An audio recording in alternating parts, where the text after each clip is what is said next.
Welcome back to the Bears Talk podcast. I am your host and the managing editor of BearsTalk.com, Bryan Perez, and I want to welcome you to the Football Friday, probably Football Saturday by the time you're listening to this episode of Bears Talk, the very first one of the 2023 NFL season, where we get to welcome the Green Bay Packers into Soldier Field in what feels like is becoming a game that the Bears have a very strong advantage. We'll talk about the injury report in a few minutes and some breaking news about Packers wide receiver Christian Watson and his availability or lack thereof on Sunday. First, let me get out of the way. I apologize for the audio quality of today's episode. We're dealing with some technical issues with the home studio, which will be repaired and ready to go by the early part of next week. I will say this, Bears fans, I would love if you go over to Twitter or X or whatever it's called now and throw me a follow at Bryan Perez NFL. Make sure you're following Bears Talk as well at the Bears Talk. Head over to BearsTalk.com for all of your daily Chicago Bears news, notes, and analysis, especially now that we're getting into the 2023 regular season. It really is remarkable that we made it here, Bears fans. It feels like the offseason has taken forever. It's been an exciting offseason. It's been a fun offseason. We've had the number one pick that the Bears earned at the end of last year. The Bears had the most money to spend in free agency. They made some big splash signings with Tremaine Edmonds headlining the group. And then the huge trade with the number one overall pick that brought DJ Moore to Chicago in what will be a huge factor now on the field in the regular season against the Packers and one of the top cornerbacks in the NFL, Jaire Alexander. DJ Moore's impact will be felt right away in week one, exactly the way the Chicago Bears fans hoped it would. We'll talk about that in a few minutes. But the fact that we're here, the fact that the offseason's over, the analysis, the roster construction portion of the season is done, it's a great feeling. It's a great feeling knowing that the Bears get to open up at home. They get to do it against their arch nemesis, and most importantly, they're doing it in good health. They're healthy. Jaquan Brisker, Eddie Jackson, Nate Davis, DeMarcus Walker, all of the critical Bears starters are clear and ready to go. They were full participants in Friday's practice. They're not going to be on the game day injury report, barring some kind of setback over the next 48 hours or so. So the Bears are ready to go. They're fully healthy. Meanwhile, the Green Bay Packers are tail spinning. At least on offense, they are in a tailspin as Christian Watson, the promising second-year wide receiver who scored 7 touchdowns as a rookie, all coming in like a 4-game stretch, including one against the Bears in Week 13 last year. Christian Watson is out, officially out of the game with a hamstring injury. It's an injury that popped up late in the week, and on Friday, the Packers officially ruled him out. And that's so important for this game, Bears fans. I can't say enough how critical it is that Christian Watson is not going to play, because when you take him out of the lineup for a young quarterback, or I should say inexperienced quarterback like Jordan Love, not having that downfield weapon in Christian Watson, that's going to be a huge negative factor for that offense, especially when you consider what's left at wide receiver. Romeo Doubs might not play. And then you're down to what? Jaden Reed, a second or third round rookie as the number one target for Jordan Love in his first meaningful start of his career. Sure, Luke Musgrave, the promising tight end, who I think he's going to give the Bears some problems. But again, I'll let the tight end be the primary target. Pick your poison, right? No problem having the tight end be Jordan Love's go-to guy, because while he might move the chains, maybe make a chunk play here or there, he does not offer the kind of back-breaking skill set that Christian Watson flashed last year as a rookie. Watson was up and down. He dealt with injuries last year. He was in Aaron Rodgers' doghouse early in the season, but when he really started to get going, Christian Watson's downfield playmaking, where, there were some pre-draft comparisons to, hold your breath here, Bears fans, to Randy Moss when Christian Watson was coming out. When I was down at the Senior Bowl during his season, during his draft process, there were Senior Bowl scouts, like guys in charge of the Senior Bowl game, who said that Christian Watson had some of the biggest grades in the scouting community among the wide receiver class from that year, which is incredible considering the wide receivers who were drafted last year, Chris Olave, Garrett Wilson, Drake London. There were scouts in the league who actually liked Christian Watson more than those guys. And so the fact that he doesn't get a chance to break out in his second season, that opening game, hit the ground running with some big plays, he doesn't get a chance to do that against the Chicago Bears. I know you guys agree with me. I'll take that all day to Sunday and back. The Bears need some good luck. The Bears need a break. The Bears need to have this season begin with a sign that this is their year. And it's not that Christian Watson missing the game is proof that the Bears have maybe a somewhat, blessed season coming, right? A little bit of that touch of luck for the next 17 weeks. But when you're talking about a Green Bay Packers offense that has literally, and this is not an exaggeration, no established wide receiver talent, like zero. They'll be fielding undrafted rookies, late day 3 draft picks, guys who never played an NFL game as the primary targets now for Jordan Love's first meaningful start at Soldier Field, trying to do his part to carry on the legacy of Aaron Rodgers and Brett Favre and the Green Bay quarterback 3-decade dominance against the Bears. And he's going to be throwing to maybe Jaden Reed as his number 1 guy, Luke Musgrave, a tight end who is all athlete and no production, coming out of Oregon State as maybe his number 2 or even number 1 guy. Perhaps it's going to be Aaron Jones out of the backfield, left, right, and up the middle. Perhaps A.J. Dillon, more ground and pound, from the Packers running game. Great. Bears will take that all day long. The Bears will do one of those, bend but don't break defensive philosophies. The Chicago Bears have no problem allowing the Packers to kick field goals, right? No problem, no issue. Kick as many field goals as you want. The Bears will be perfectly fine with that. Players like Christian Watson, who can flip the field on one catch, who can turn a, 7-yard slant into a 67-yard touchdown. Those are the game changers. Those are the backbreakers. And the Packers do not have it now. That's a massive advantage for the Chicago Bears, especially considering the Bears' secondary is probably the strongest part of the defense. The Bears secondary has an ability to emerge in 2023 as one of the top defensive backfields in the NFC. Kyler Gordon, Jalen Johnson, Tyreek Stevenson, Eddie Jackson, Jaquan Brisker. There's a lot of talent, a lot of draft capital and talent in that secondary. And you're going to put a bunch of undrafted, inexperienced rookies against those guys with a quarterback who has, again, been nothing but a bench warmer, clipboard holder through the first 3 years of his career. You're going to have that be the cast of characters that faces this Bears secondary, who's going to be playing, on another level at Soldier Field, getting a chance to shift the narrative of the Bears-Packers rivalry.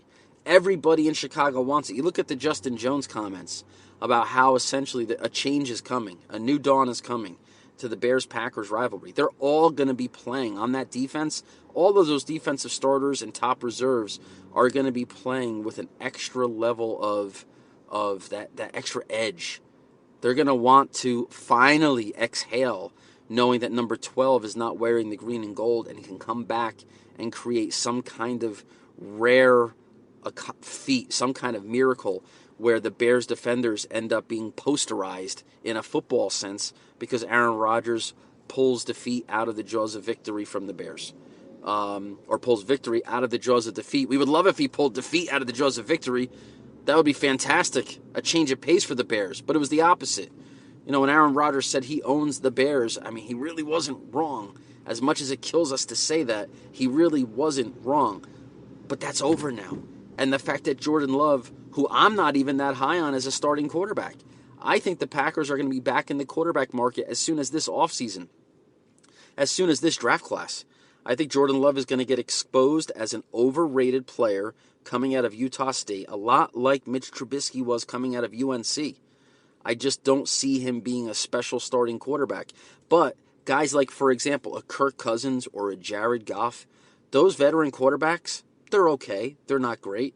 Sometimes they have big games because they're throwing to Amon-Ra St. Brown and they're throwing to Justin Jefferson, guys who can make easy, simple completions turn into huge gains. That's what Christian Watson is and will be for Jordan Love once he's healthy. But the good news is he will not be healthy on September 10th when the Packers go to Soldier Field at 3:30 Central Time, 4:30 Eastern Time to kick off the 2023 NFL season. And this is going to be a golden opportunity for Justin Fields to KO Jordan Love, to put his foot on the throat of the Green Bay Packers and establish his dominance as the scariest quarterback in the NFC North. I think what's happening in week one, the Detroit Lions pulled out an upset victory over the Kansas City Chiefs Thursday night. Great victory for the Lions. And perhaps this is a little bit of Bears bias that's shaping this opinion, but I do think there may have been a different outcome if Travis Kelce was playing. And Jared Goff was Jared Goff last night. He was fine. Jared Goff was fine. But the Detroit Lions offense went through, tip of the cap to David Montgomery and Jahmyr Gibbs. Those two guys are going to be a true thunder and lightning in 2023, which is scary. That's going to be a good offense. That's going to be a very effective and quality running game behind that offensive line. But that was not a Jared Goff win. Jared Goff did not look like a quarterback who can carry a team to an NFC North title and a Super Bowl run. Kirk Cousins has been the same type of guy for many, many, many years, dating all the way back to his days with the franchise formerly known as the Washington Redskins. He's a good quarterback who can manage an offense, and you can win with a Kirk Cousins, but you don't necessarily win because of Kirk Cousins. So that leaves the NFC North quarterback landscape down to two guys to potentially become that type of dude. The dude that you win because of, not just with, right? That's Jordan Love and Justin Fields. And no one really knows how that's going to shake out, at least not early in the 2023 season, which is partly why this home opener is such an interesting, intriguing, exciting matchup, because one of these two guys will have a chance to stake that early claim as being the most talented, the most gifted young passer in the division. Justin Fields will take the field with DJ Moore.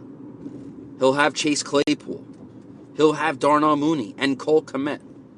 He'll be able to dump passes off to Khalil Herbert, who I think is a very underrated pass-catching running back. Justin Fields has everything going in his favor right now, especially with Christian Watson being out of this game, especially with the cast of wide receivers that the Green Bay Packers have surrounded Jordan Love with. You would think that the Packers would have learned from Aaron Rodgers' frustration, from Aaron Rodgers' disappointment, that they never really invested in top-flight wide receivers aside from Davante Adams. They never really spent a high draft pick, a first-round pick, or even really second-round picks in wide receivers or skill players. I mean, what are they doing here around Jordan Love? How do you not add a veteran wide receiver to complement Christian Watson and Romeo Doubs and some of these other guys on the roster in case of emergency? Kind of like break glass in case of emergency. If Christian Watson can't play, well, here's an Odell Beckham or someone like that can step in and be an emergency target, emergency, a bailout option for Jordan Love. The Packers have failed him. Jordan Love and his cast of wide receivers will pale in comparison to what Justin Fields has, and that is a kudos, home run, tip of the cap, job well done, standing ovation for Ryan Poles finally giving the Bears quarterback, because the Bears quarterbacks haven't always been blessed with great receivers. Mitch Trubisky, early in his career, his number one receiver, if you recall, was Kendall Wright. That was a disaster that year, an absolute disaster. It's not easy to get elite or high-level wide receivers. Of course, it's a tough position to fill. But, every team can do better than Kendall Wright. Every team can do better than Dontavian Wicks, which is what the Packers will be putting on the field on Sunday. The Bears have done better. DJ Moore, Chase Claypool, Darnell Mooney, Cole Kmet, the list kind of goes on and on, even with Tyler Scott. as a fourth speedster coming off the bench. Justin Fields kind of has no excuses, right? Especially now that Christian Watson is out. Like, there's no way. I mean, we better hope there's no way that Jordan Love can outplay Justin Fields. If the Bears lose the game and Justin Fields doesn't play well, yeah, that's going to suck. But it'll be horrendous if he doesn't play well, the Bears lose, and the Packers win because Jordan Love made this pile of you-know-what look like sugar against the Bears defense. That will be a scary reality check for Bears fans because it will essentially put the Chicago Bears fandom on notice that the Packers may have done it again. They may have found another top-tier, elite quarterback to lead them into this post-Rodgers era. I don't see it happening. Maybe this is more like post-traumatic Packers quarterback syndrome talking, where for 30 years you're used to seeing Brett Favre and Aaron Rodgers do what they do against the Bears defense. So you just assume that another Packers quarterback is going to do the same thing. But we're talking back-to-back Hall of Fame careers. There's no way. I mean, Bears fans, right? There's no possible way that the Packers could do it a third time in a row, that they could possibly have a third straight 10-plus year starting Hall of Fame level quarterback. I mean, the odds are just so stacked against them that it can't happen. Maybe I'm praying that it doesn't happen. But it certainly can't happen in week one. Not with the way the matchup is tilted in Justin Fields' favor. And one of the key matchups in this game is going to be DJ Moore against Jaire Alexander. I mean, that's why you get your popcorn. That's why you buy a ticket to these games. That's why you tune in and you don't change the channel. You're taking one of the top cornerbacks in the NFL, not just the NFC, in the NFL. He had 5 interceptions last year for a defense that led the league with 17, or was second in the league with 17. Jaire Alexander is a stud. I mean, superstar. Give him his credit. Even though he wears the green and gold, you got to give him his credit. And one of the things that Jaire Alexander has been able to do against the Chicago Bears is essentially eliminate half the field, because the Chicago Bears have never had a receiver that could actually challenge him. So if Darnell Mooney, for example, last year in week 2 when the Bears played the Packers, Darnell Mooney was the number 1 receiver for Chicago. With all due respect to Darnell Mooney, he's not going to win a one-on-one match up with Jaire Alexander all that often. It's just not going to happen. Jaire Alexander is a better cornerback than Darnell Mooney is a wide receiver. But if Darnell Mooney is your number 1 and Jaire Alexander is going to shadow you or just kind of shut down half the field, your passing game is almost crippled before it even gets a chance to get started. In week 1 this year, with the Chicago Bears fielding a player like DJ Moore, and listen, DJ Moore's going to win some of those routes. DJ Moore's going to have a chance to make some plays. He's going to make Jaire Alexander work for 4 quarters. And what does that mean? Jaire Alexander might not cover Darnell Mooney. He might not shift over to Chase Claypool, which means those other guys who are very talented receivers as number 2s and number 3s are going to have more than their fair share of opportunities to make plays. I mean, that's a huge variable. It's a huge intangible way that DJ Moore is going to contribute immediately to this Bears team. It might not be a 7-catch, 121-yard, 2-touchdown game. And if that happens, if DJ Moore actually puts up numbers like that against Jaire Alexander, buckle your chin strap, Bears fans. I mean, if we're all optimistic now about what this team might be able to do in the 2023 season, if he puts up numbers like that against Jaire Alexander, if Justin Fields is connecting with DJ Moore on that level against an elite NFL cornerback, then there's a chance that we could see history in terms of the passing offense shattering every team record this year if they have that much success in week 1 against one of the top cornerbacks in the game. So don't expect that. Hope for it, of course. Maybe a little bit of fantasy football hope as well. Hope for DJ Moore to have that kind of production against Jaire Alexander, but be thankful even if he doesn't, because what he's doing is keeping Alexander away from everybody else. And Chase Claypool and Darnell Mooney, if you put them in a bubble and make them your wide receiver core, the 2 of them alone are going to challenge and probably win a good portion of the routes they run against other teams' number 2 and number 3 corners. I mean, they're talented receivers. Chase Claypool is a walking mismatch, and Darnell Mooney, when 100% healthy, is one of the league's most precise route runners. So they're going to challenge the 2 and 3 cornerbacks. You know, when the number 1 cornerback locks up on them, it becomes a little more challenging for those guys to win. But against the 2s and 3s, I'd bet on Mooney and Claypool having a big day. So don't be surprised if DJ Moore isn't the most productive box score receiver that the Bears have on Sunday. But that does not mean that DJ Moore didn't have the most impact, the highest impact of all the wide receivers in Week 1. Bears fans, head over to Facebook. Some of you Bears fans are still on Facebook. You head over to Facebook, like our Facebook page, at the Bears Talk. Head over to Twitter.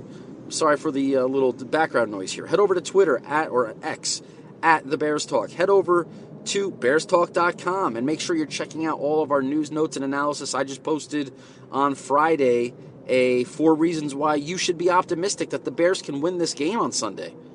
There are reasons why the Bears can, should, and I think will win this game on Sunday. So let's get into our prediction here. Before we do, make sure you also subscribe to this podcast.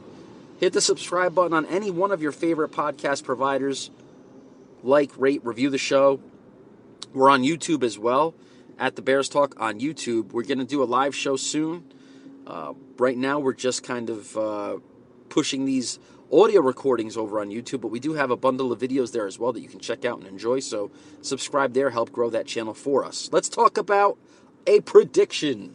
Who is going to win the Chicago Bears versus Green Bay Packers Week 1 game? I don't think it's going to be close. I mean, maybe it's just that preseason juice and just high level of excitement to get football back, to get Bears football back. But I just don't think this game is going to be particularly close. I think the Chicago Bears are going to put up 27 points on this Packers defense. And I think the Bears defense is going to come to play. I think Justin Jones and that front 7 are going to want to punish Jordan Love and this new generation of Packers offensive skill players. And I think they're going to win by 10 points. I think it's going to be 27-17. I think the Bears are going to go into Week 2 against the Buccaneers with a lot of confidence and momentum after knocking off what has essentially been a cancer for this team, the Green Bay Packers, for the last several years. I think they win 27-17. I think they go into a first-place tie with the Detroit Lions in the NFC North. We'll see with the Minnesota Vikings how they do in their opener. But I think the Bears are going to send a message loud and clear to the division and to the NFC Conference that they're not the 3-14 Bears from 2022 anymore. They might not be a 13-4 Chicago Bears team in 2023, but they're going to win more than they lose this year. That's my feeling. On a season prediction, how do I think the Chicago Bears will ultimately end the 2023 season? I'm feeling really good about 10-7 or 11-6. I know it might be a little bit wishful thinking again, but I really think the Bears have a chance to hit double-digit wins. They have a favorable schedule. Things like this, right? The Packers without Christian Watson, the Packers are already in a transition. And when you take Christian Watson out of the offense that looks kind of very blah and vanilla, that's the win. That's the kind of win that the Bears normally wouldn't get. That's the kind of benefit, the advantage. The Bears, we're not used to them having. So you know what? Let's start getting used to thinking really positive thoughts about this team. 11-5. Well, that's the old school schedule. 11-6. I think that's the number. 11 wins. What do you think, Bears fans? Let me know on X, at Bryan Perez NFL, at the Bears Talk. Head over to bearstalk.com. Make sure you have it bookmarked all season long.